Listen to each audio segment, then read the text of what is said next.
ఇప్పుడు మనం ప్రస్తుతం తుళ్లూరు మండలం అనంతవరం గ్రామంలో ఉన్నాం. ఇక్కడ దాదాపు 2200 ఎకరాలను ఇక్కడ ప్రజలు స్వచ్ఛందంగా ప్రభుత్వానికి రాజధాని నిర్మాణం కోసం ఇవ్వడం జరిగింది. అయితే ప్రభుత్వ హామీలు నమ్మి ఇచ్చిన రైతులు ఇప్పుడు ఎలా భావిస్తున్నారు ఏంటి వాళ్ళ మాటల్లోనే అది తెలుస్తుంది. నా పేరు నెల్లూరప్పారావు. నేను 3 ఎకరాలు ఇచ్చాను. ఇక్కడ చంద్రబాబు నాయుడు మాకు దైవంతో సమానం అండి. ఎందుకంటే మాకంత ముందు మామూలుగా 10 లక్షల లోపు ఉండేది ఎకరం.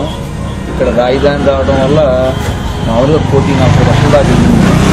అదే కాకుండా ప్రతి చంద్రబాబు మీద నమ్మకం ఏంటంటే బాగా అభివృద్ధి చేస్తాడు, బాగా డెవలప్ అయ్యింది సిటీ, రాజధాని నగరం బాగా డెవలప్ అయినది అనేది ఒక నమ్మకంతో రైతులు కూడా స్వచ్ఛందంగా ఇచ్చారు.